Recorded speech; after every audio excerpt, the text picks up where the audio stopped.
Hello and welcome back to the show. So I am really excited to be bringing on my guest today, Josh, who is one of the top real estate agents in his market, as well as a real estate investor. So let me tell you a little bit about Josh before we get into the show. So Josh was a Coldwell Banker Rookie of the Year for the entire country as a first-year real estate agent and was the number one agent in his office of over 100 agents. He did over $12 million in gross sales volume in his first 2 years and $13 million in his third year when he jumped over to eXp Realty as a real estate agent and became an icon agent, one of the top 1% of real estate agents in the entire company as a real estate agent in his market in Florida. So Josh is also a real estate investor. He owns rental properties in Destin, Florida in the short-term rental space and also manages 13 rental properties as well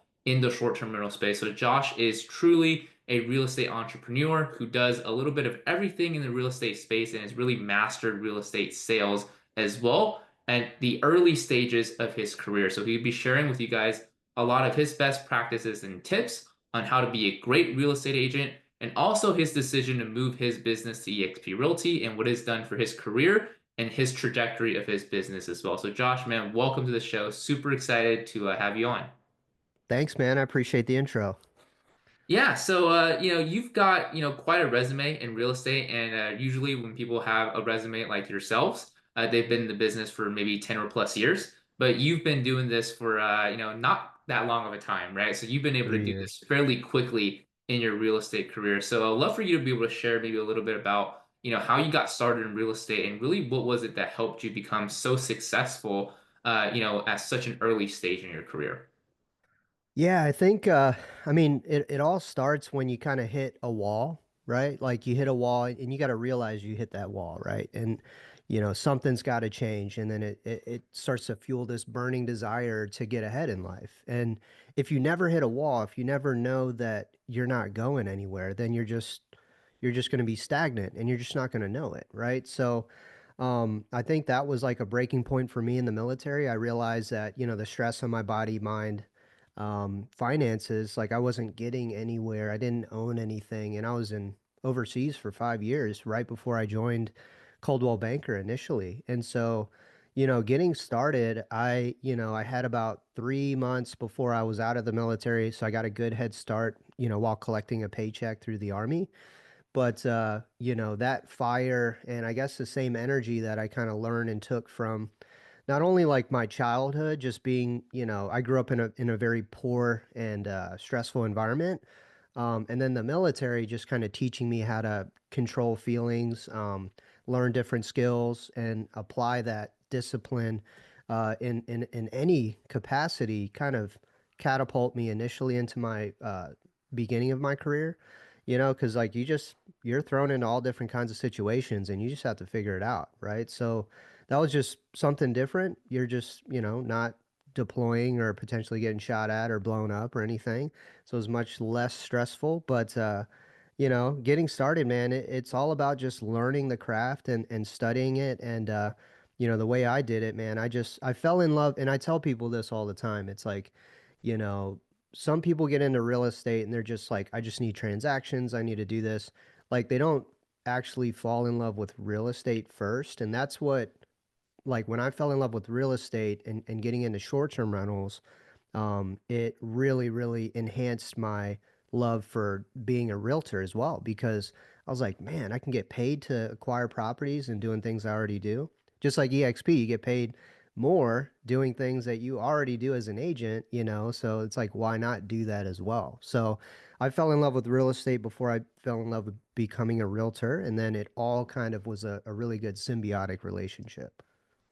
Yeah, man. So, everybody looks at kind of what you've done as a new agent, right? In your first year. Most people struggle as an agent in their first year. So you were able to, not just become the number one agent in your office, but also get named as Rookie of the Year for for the entire company at that time as well. So how were you able to do that? What were some of your, I guess, major sources of clients when you first got started?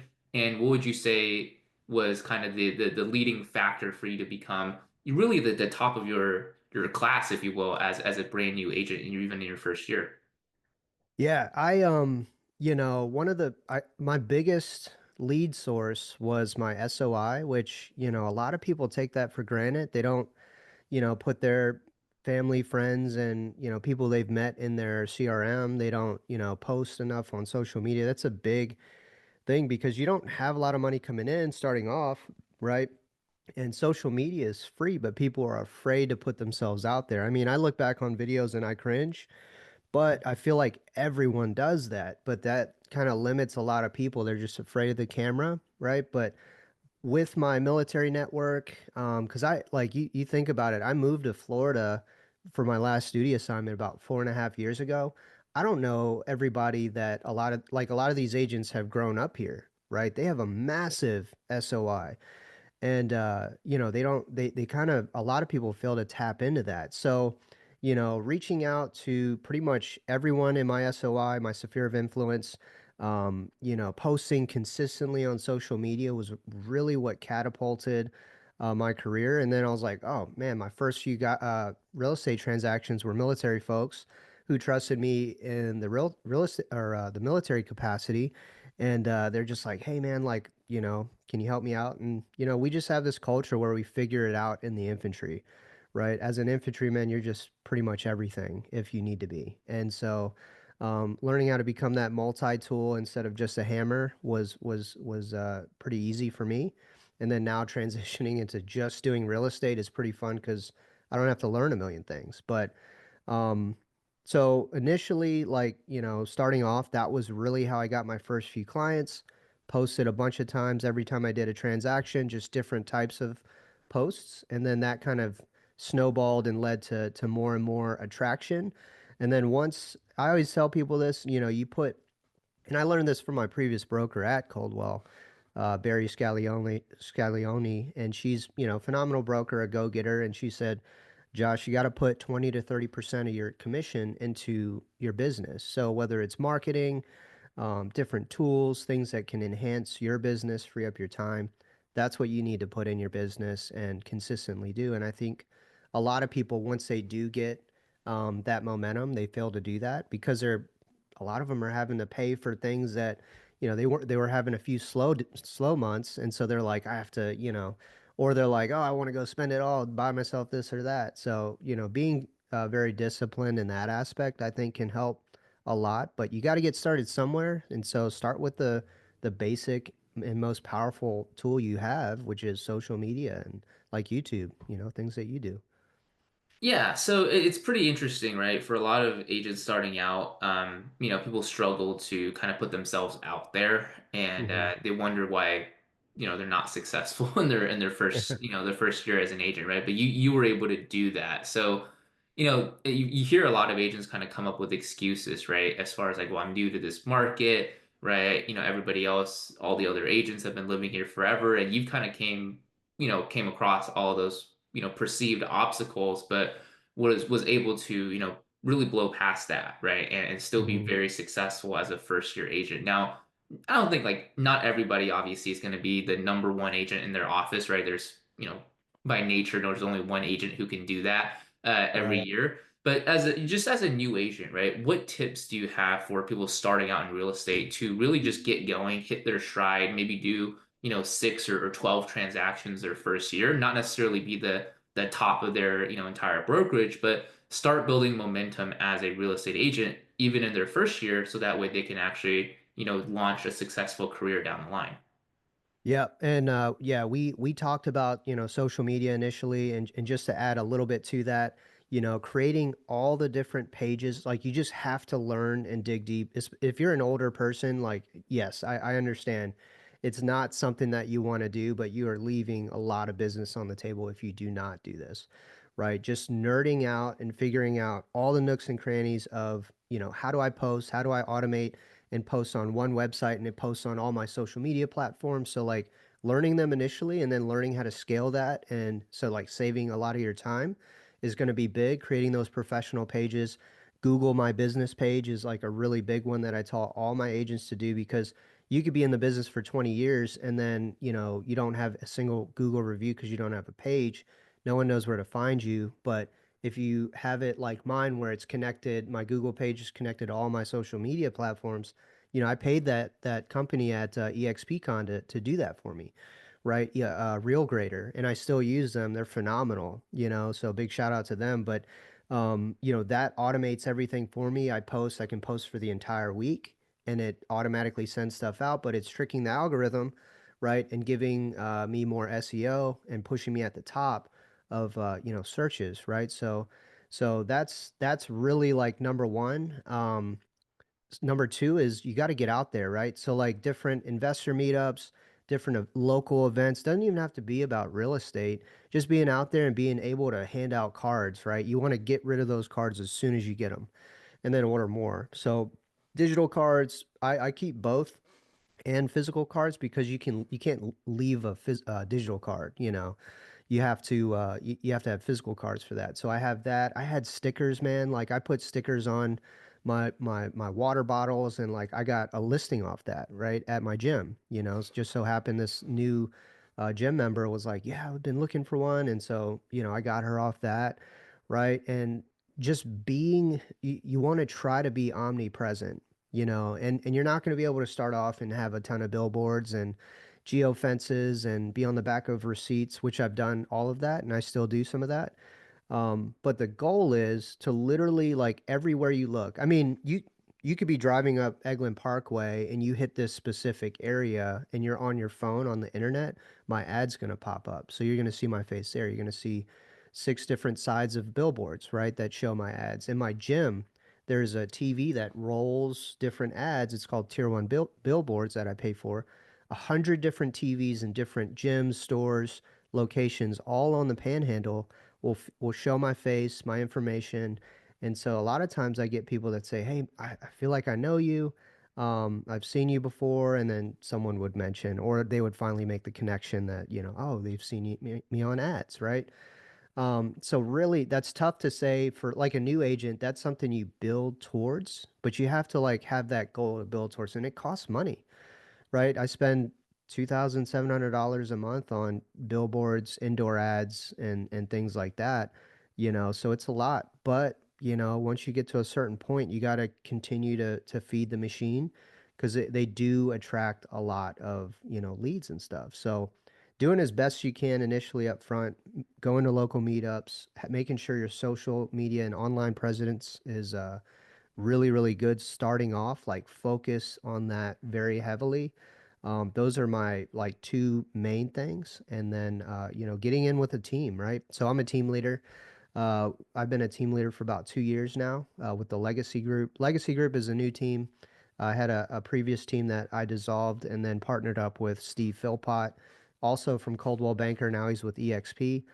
We have 8 total agents. So, getting on a team, learning the basics. I know everyone doesn't want to pay a team split, but if you have people that are doing coaching calls with you that are literally spending hours and hours and hours with you, that, and then that's worth it, right? In my mind, if I could have go back and do that, I probably would have done it, but I didn't. But not everyone can do that, right? So, if you need help and you don't know what you're doing, don't be so split focused. Like, go some because you can go to World Impact, right? And you wonder, like, they're 100%, splits, but they have all these fees and stuff, I'm sure. And like all these top producing agents are not at World Impact. And I wonder why, right? So like if you're a new agent, you're like, "Oh, I'm gonna go there because it's 100%, commission." You're just eating fees every month and you have zero help from the broker because they're like, "All right, you got it. You're getting 100% of your commission," but they're making money off those agents that don't do anything because they don't have any guidance. I'm sure they give some, but it's just not at the level EXP is at. Yeah, that's pretty interesting. Because so many people are focused on the splits, right? They're focused on, do I get 10% here or 5% there? Do I save? How much money can I save by, getting maybe like a 85% split instead of an 80% split, right? But I think our mutual friend and business partner Charlie always says, 100% of nothing is still nothing. Still nothing. So it is so important to find guidance because even if you're closing like one transaction, you're getting 50%, right? After splits and team splits and everything. That's still better than if you just did nothing for 12 months. on 100% split because you're still not making any money and you're not building a career in real estate because you're not getting guidance and you don't know what to do and you have no accountability and you just do nothing, Yeah. right? And it doesn't make sense for you to be there. Yeah, exactly. And those people, right, they look at that as one transaction and it's like, no, you got to nurture that lead, check in with them, and then I've had clients that stayed in my Airbnb looking for a house and I'm like, "Okay, I'll rent it out to you for longer, for cheaper to help you out." And then, they really appreciated that and I actually gave them I got about 6 transactions off of them. I bought one of their homes, and so and they're planning on coming back into the area because they just keep moving back and forth, bringing their family and stuff. So, you just never know what one transaction can do for you. And if you have the help and top cover, like at least you know what you're doing, and you don't want to be that agent, 2, 3 years in the game, and you just haven't really like you haven't been able to do all the classes. You didn't have a mentor. You didn't have a person that could teach you, what a kick out clause is and just equip you with all the tools that you need to really structure a deal appropriately and protect not only you but your clients. And because like, a lot of people just don't know that there's multiple ways to, get to the end state, right? And they're just so like they're in a box. And just being able to we're advisors, right? We're not attorneys or anything, but we're uh experts, with our contracts, our Florida contracts. You should be at least. And then you should know exactly what addendums you need, what verbiage needs to be inside the contract, and how to advise your clients so that they're protected and so that they're not like in a bad situation. And then you can, kind of preserve that relationship over time. Right. Yeah. So it's pretty unique what an agent is doing, right? Like you mentioned, we're not attorneys, right? There's certain things you can't do and there's certain things you can do, but you have to figure out what it is that your job is as far as being the real estate agent. And then the person or the group that's going to teach you that is going to be your team and your brokerage and the network that you're plugged into, right? Or else you're just going to be at, especially as a new agent who's never done any transactions or don't really know what they're doing, just getting their license, right? You could be, possibly exposing yourself to a lot of liability if you were to go out there and not know what you're doing and not have the support as well. So, something you mentioned as a new agent that you need to be doing or that you did to get a lot of business was attending networking events, attending meetups, getting yourself out there, right? That's a strategy that people can do for free. It's not necessarily something you have to, invest a lot of money in, right? If you haven't gotten your first commission yet, you don't necessarily have any money to reinvest back into your business. A lot of Mhm. agents should be getting started this way. So, how intentional were you about not just attending these events? So, maybe you had a schedule as far as like how many you would attend a week or a month, but how intentional were you when you were going into these events to create connections for your business? Because we all know people who, in most of them are either agents or investors who go to every single meetup in their town, but they've never done anything. It's been 3 years, but they still go to every meetup, but they're just kind of there to chat and talk and, just have conversations, but never do anything. Yeah. I mean, it's going there is step one, right? And that's great, but like you said, it isn't everything. It isn't the end all be all. It's like when I go there, I am looking at other agents, I'm looking at other people, I'm learning as much as I can because, you always want to be in a room where you can grow, right? If you're the smartest guy in the room, you're in the wrong room. So I, went there with the intentions to really learn and figure out what my niche was going to be within real estate. And, I already knew mine was going to be in the short-term rental market.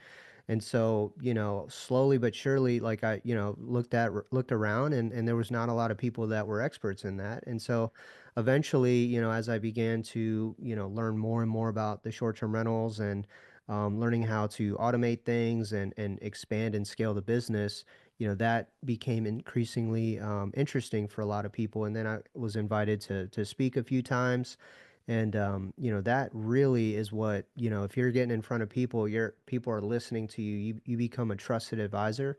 And that's really where you want to be. It's like, all right, well, if you need to know anything about this industry, go ahead and hit me up. And then next thing you know, you're helping people buy their short-term rentals and you can either teach them to run it themselves, and then you get, the referral bonus for that, or you can manage it for them, right? So there's just different things you can do when you go to these meetups, but you really, really want to like figure out what makes you different as an agent. There's 250,000 agents in Florida. Maybe there's a little bit less since 2024 was pretty rough on a lot of agents, with like 73% of them not doing a single transaction. But not like you, Kobe. You're over here making a bunch of money from, without doing it, which is awesome. And focusing on your referrals and downline and stuff, which again, another reason why I love eXp, because there's just multiple buckets. But an agent has to really look at it and be like, what makes me different from all these agents that are in this room? Because most of them are agents.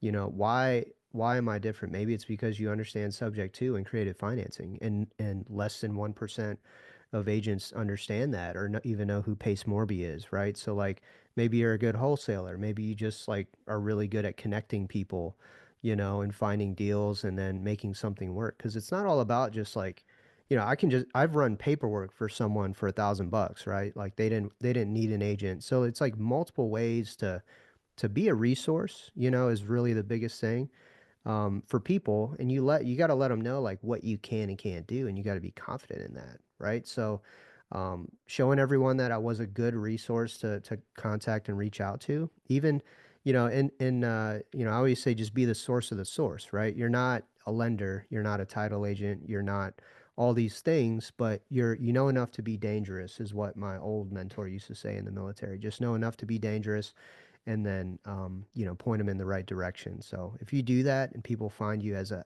helpful person, you got to be likable. You can't be weird or anything. And I'm a little bit weird, but I could talk to people and strike up a conversation and not be weird, but everyone's a little bit weird. But just having communication skills, what Connor was talking about, like those classes, those are big things that people kind of overlook, and they're just like, man, just learn a little bit of like study communication skills and figure out body language and things like that, and then learn how to be more of an effective communicator, and that'll take you a long way too.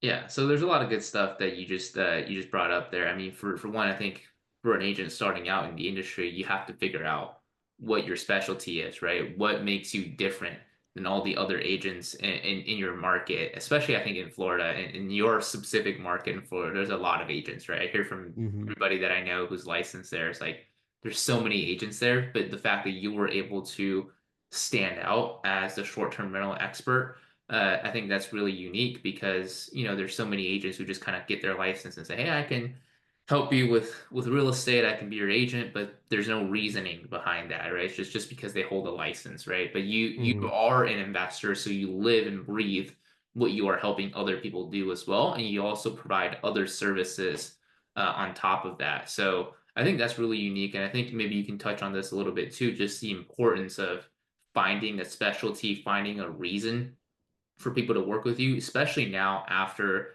the NAR settlement and, make the changes that's happened to the industry for agents. It's really, very difficult, more or less, not possible for an agent to go out there and just kind of wave their real estate license around and say, "Hey, come work with me," without giving people an actual legitimate, value to Hmm. for them to, reciprocate and be your client. Yeah, yeah, yeah. And differentiating yourself is very important, man. I'll give you a couple examples.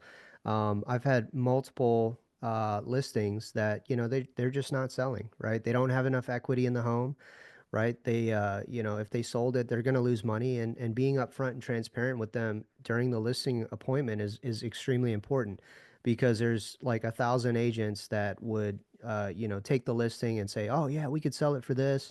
And it's like the home ain't worth that, and like even if you got it under contract, it's still not going to appraise, and you're not going to get a cash offer at that price. And so there's so many dangers and pitfalls that, and responsibilities that you have as an agent that I think get overlooked, but being able to talk them through their options. I mean, I've turned down a listing from one of my old Ranger buddies. They're leaving. I'm just like, dude, look at the market now. It's a new build that they bought. I was like, put it on the rental market. I mean, they bought it 2 years ago. There's just not enough equity. And then you analyze like, what new builds in that area are pending, have sold, what they've sold for, what they're pending for.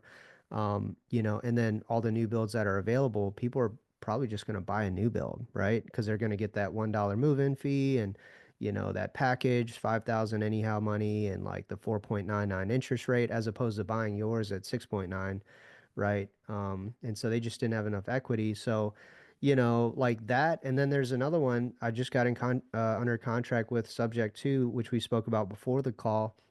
And these guys, they couldn't sell for a year, right? And it's just a kind of a weird layout, and a lot of people just did not like it, right? But there's a market and something for everybody. There's multiple exit strategies, and understanding those exit strategies is what differentiates you. And ultimately, the sellers are over the moon with the investor that I connected them with, and that home is under contract subject to the existing loan, and I'm still able to make a little bit of money off of it after a year of marketing it, spending my time and money into it. I'm getting 4% of that $600,000 home. So it's something to be said, and it can help put money in your pocket and help your clients if you know like what their exit strategies are, you understand the market, and then just have different options that you can present to them. Yeah, that's a unique offering for an agent, right? Most agents can only really do one or two things, One right? trick ponies. Exactly. They're one trick pony.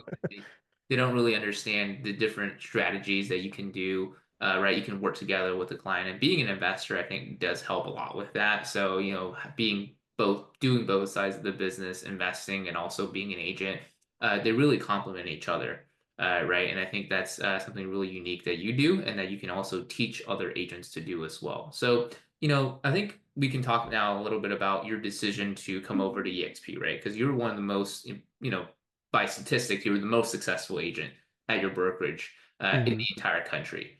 And you decided to move your license over and partner up with us here at eXp. So I'd love for you to be able to kind of share that decision, kind of what went into it, maybe some of the concerns that you had before coming over to eXp, and also just your overall experience having been here for a little bit and what you experienced as an agent here for your growth and what you foresee as kind of the trajectory of your business moving forward. Yeah. So with Coldwell Banker initially, did 2 years there, was the number one agent for 2 years, consistently did over 12 million for both of those 2 years. So did a lot of volume. And like one of the things that I feel like a lot of agents don't do and business owners doesn't even have to just be in real estate, is just analyzing their numbers. Like, what are your expenses? How much money do you have coming in? How much money do you have going out? I was just so fortunate enough to hear someone say that. And I was like, you know what, let me just see what mine are. And I love spreadsheets, right? So, I put something together and, I spoke to Matt Garner. He's in my upline and Matt, I actually talked to him about a sub two deal I was doing. And Matt was like, Josh, what are you doing over at Coldwell Banker? And I was like, well, what do you mean? I love Coldwell Banker. I mean, it's a great brokerage for people starting off if they, need to hold hands and sing Kumbaya, just to go to the office and there's no one there to sing Kumbaya with them. But yeah, I get the understanding and feeling. That's how I felt. It was like, oh, cool, it's going to be a great environment, which it wasn't bad. I'm not like kind of raining on that parade, but Matt kind of opened my eyes and was like, just give me like 15 minutes and I'll talk to you about EXP. And I'm like, I respect you and I, will lend you my ear for 15 minutes. But I was just getting ready to go to Generation Blue, and which is our big convention like EXPCon, and he blew my mind, and I'm telling you, I couldn't sleep for weeks. Like, I was having issues sleeping because I was watching the Brent Gov, EXP explain model like multiple times, and I'm like, there's no way. And so I ran my numbers, and each year, on average, I averaged it out. It was about 90 grand each year that I either paid Coldwell Banker or missed out on in stock awards and things like that. And that's not including rev share, right? So like that's an additional, stream of income. And as an investor, you got to think streams of income, right? And so I spoke to my broker after the second year, and this is right around when Matt talked to me. And I was like, hey, like, what is there any like room for growth? Like, what can we do with my, splits or anything like that? Is there advertisements? Is there anything that Coldwell can do for me? And with the amount of money and everything that I was, paying to the company, she was like, no, like this is the best plan for you. And it was really like once I gave them $26,000, right? And that includes like and doesn't include like the 6% franchise fee. So I'm still paying that 6% franchise fee. I think I paid like around 40 to 50 grand in that over 2 years, right? So that adds up. And then, the 26 grand each year, you don't get that back once you hit a certain dollar amount, but you're still paying, 3% to the brokerage in a split plus that 6%. So the best split that I got with Coldwell Banker was 91, 9, right? So I would get 91%. They would still get 9% of every deal. Now there was like flat splits that I could have done, but you can't cap that way, and so there's like just different plans. And she was like, Josh, you're at the top, man. This is pretty much it. And I'm like, wow, like I kind of feel like I need more. I need that icon like bar so I can go try to get that. And so talking to Matt, man, it blew my mind. I ran my numbers, 180 grand that I left on the table for 2 years. I'm just glad it didn't take me 20, right? And switched over, iconed, and first year ended, I have over 30 grand in my stock awards account. And I still have to do so I'm doing the icon, the additional like classes, and going to EXP So I have one more class I have to take, and I'll get that second 8 grand back in my pocket. So, that was just what really blew my mind was, the rev share was the biggest thing. That's like, hey, retirement. If I train enough agents, this incentivizes me to become a team leader. Because if I can train enough agents to go get it, and, this is like not a selfish thing at all in my mind, right? Like you're helping, you're being incentivized and paid by eXp to help people grow and build their business. And you're very, very like, in tune and, like committed to that, right? More so than you would be at Coldwell Banker or anywhere else. Like there's just no incentives to help someone else grow their business. There's no incentives to giving them the tricks and tools that you understand. You want to like keep those to yourself and like, be that one person in the office that knows all those things. But here you're just like incentivized to help grow your team, help other people out, which ultimately helps our clients out, right? So it's a combination of money left on the table is what got me over. The rev share, the splits are just really good. The Icon program, the stock awards program, literally everything about eXp. Like I can talk to my broker. I have 13 brokers in Florida. I can talk to them within like if I call them, it's pretty quick. They work every single day out of the year to include Christmas and New Year's, right? Like so very, very much available. And then the technology with eXp World, man, you can't beat it. And I tell every agent, if you don't go into eXp World and you don't leverage that as a tool, like you're missing out totally. That was a Yeah, lot, man. Sorry. Did no, I it's answer it's everything? good. It's good because you're so successful, right? When people see that, they start listening more to kind of what you have to say, right? Because it's not just people come to brokerages and leave brokerages all the time, right? There's agents who do no deals, who do a lot of like a couple deals, but when a really successful agent like yourself kind of makes that switch and has so many good things to say about your experience here, it really opens people's eyes up to the benefits of the brokerage, right? And something you brought up was very interesting, and that's the ease of kind of transacting, right? The fact that you have access to your brokers anytime and that you can speak to them anytime. So I think that's a piece of the company that isn't talked about enough as far as making your business as an agent being able to transact real estate more smoothly and giving you more peace of mind when you're working with clients. So have you found that to be the case at eXp as well as just being able to have access to more brokers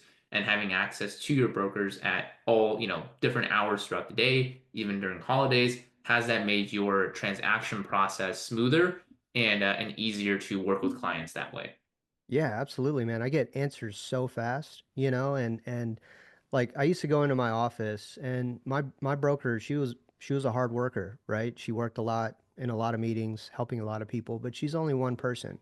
And being able, because like some things can be answered by, you go into eXp World, the transactions department can answer that. My broker doesn't need to answer all the questions, right? Which is why that kind of bottlenecks at her, and she just gets flooded with questions, right? And so, the fact that I can go into eXp world, and I've done this at 3 a.m. I know brokers, they work from 9 to 5 traditionally, and then 7 to 7, I think, during the weekdays. But even on holidays, it's 9 to 5. There's at least one broker there, right? That's available to call and talk to. But going into eXp world and like taking a new agent or even a client, I can give them a guest pass, right? And say, hey, like, here's what we're looking at. Like, can you, and then they'll pull it up in the share my screen. And it's so cool. You just walk into a little like box office and you can't hear anyone else that's outside of that because there's a lot of people in there. And when you're in the lobby, anyone with their mic on, you can talk to them, right? So you just bring them in, and then clients are like, man, this is like really nice and convenient, And then new agents have confidence. I'm like, look, like if you have questions, like go in here, even if it's dumb, like you get 1 year, 2 years to ask dumb questions, right? After that, everyone expects you to know it, right? But your clients expect you to know it all the time. So, as an agent, use this as a resource. It's here for you. No one's going to be like, oh, I remember that guy Josh. He came in and asked me a stupid question. It's like, who cares? They're in the eXp world, right? Like they're somewhere in Florida where, or even other parts of the nation, and they're just so happy to help you and learn and grow. And like, it's always been a super pleasant experience. Yeah, and I mean, that's my experience as well. I've never had like a broker be like openly rude to me or anything. Hmm. Like, I just, everybody's just very helpful, very eager to help, and they know that there's agents coming in who are new. There's agents coming in with 20 years experience under their belt, so they're dealing with, all types of agents with different experiences and knowledge, right? So they're there to educate, they're there to help. They're not there Hmm. to kind of judge you, right, as a newer agent and asking, perceived as whatever a dumb question. Yeah. They're there to help you, right? That's the reason why the brokers are there. And the cool thing I also think is the brokers are not competing with you, Hmm. right? They're not competing with the agent. It is their job to help the agents. So it's a very different structure than maybe even a traditional kind of brick and mortar boutique brokerage where the brokers themselves might be doing transactions, and that could create possibly a conflict of interest with the agents on their team. Yeah, yeah, man. And I love the fact that, when we talk about brokers, I was very much put in a box like, what you can and can't do. And that's just kind of typical and across the board with the big franchise brokerages, right? They're like, hey, who when they're talking to me and I'm like, hey, like when I went over to EXP, I was like, hey, I've got a listing. It's a unique situation. It's a guy PCSing. I can only do it for about 4 to 6 months or whatever before he has to pull the trigger and turn it into a rental, and my old broker would be like, no, it has to be a year, and it's like, whoa, or at least 6 months. And it's like, well, it's my business. Like, why can't I do this for 3 months, and why can't I charge them, just because they don't have enough equity in the home and they're military and I'm trying to help them out? Why can't I charge them 2% as opposed to 4? I usually charge 4, right? But I like the fact that when I went to EXP, the broker was like, Josh, like, you don't, we're not going to dictate how you run your business. This is your business. We're here to support you. You're an independent contractor. If you feel like working for that percentage, then go for it. If you want to allow them to cancel the listing agreement and because like of their situation, then go for it. It's not like, no, we don't cancel, we only withdraw, right? And so they can't, so it kind of screws them over. And there's a time and a place for everything, right? But I just love the flexibility that we get here, the support, the flexibility, and the backing that we have from the brokers. Yep, absolutely, man. Well, Josh, I appreciate you being on the show today. You shared a lot of valuable information for agents, right? Whether they're just starting out, getting their feet wet, starting to build up their business in real estate, or if they want to become a top producer instantly, right, in their first year, just like yourself. And I think, you shared a lot about, how you can help agents as well who decided to partner with you here at eXp and the benefits that they get by coming over and potentially working with you, right? And that doesn't matter what market they're in, right? You can work with agents around the country, really around the world now. So for agents who are out there listening to this that might want to reach out to you, that might want to learn more about how they can replicate your success for their business, or maybe they just want to know a little bit more about your experience here at eXp and potentially be part of your team, what are some of the best ways for agents to actually reach out to you or to kind of find you on social media and follow your journey and kind of study what you do on social as well? Yeah, I mean, they can, what I'll do is I'll send you my digital card, that link as well. You can link it in here, and then that'll have all my social links. But, because I focus on social media and my online presence, if you Google Josh Legare, you'd find all the different social media links and everything. But specifically for Instagram is probably what I'm most prominent on. It's underscore Ronin Realtor, Ronin Realtor. And Facebook, Josh Legare, the Ronin Realtor, and those are the big ones that I'm on right now. Yep, absolutely, man. We'll make sure to link that in the description down below. So, guys, make sure to go follow Josh on social media to check out his content and reach out to him if you want to learn a little bit more about what it's like working with eXp and also working with Josh here as a partnership. But other than that, man, appreciate you being on the show. Do you have any last pieces of advice or tips you would like to leave with the audience before I let you sign off here? Yeah, I mean, I think that, 2025 is going to be a fantastic year. 2024 was a year of reflection, and if you endured that, kudos to you for keeping in there, staying strong. Hopefully, you've learned a lot and you've had a lot of time to focus on your business and make it better for ultimately the clients. But this is going to be a great year. Learn how to make yourself 1% better every single day, whether it's getting up at 5 a.m. And crushing a workout and then being energized for the rest. I've recently started doing that. And so just, getting a life coach, figuring out different things. It's not just about real estate. It's really about focusing on what makes you as a person happy, having that balance, right? And then just being linked in with the right individuals, right? Like the Wolf Pack and, the Legacy Group and stuff. So being in a good community that supports you, that can help your business grow is essential. So really focus on working on your business and not in your business all the time and trying to fight the day-to-day knife fight. Work on running your business as a business, whether that's like scaling, hiring VAs, assistants, things like that to help you do so is going to be critical. So there's so much we could talk about, Kobe, but those are my last little tidbits there. Hopefully everyone learned a little bit of something during this call, and if they need anything, they're more than welcome to reach out to me for any like advice, and I'd be happy to help them out. Absolutely, man. Thanks so much, Josh, and thank you for tuning in, and we'll see you on the next show. Take Appreciate it, care. man. Thanks, buddy.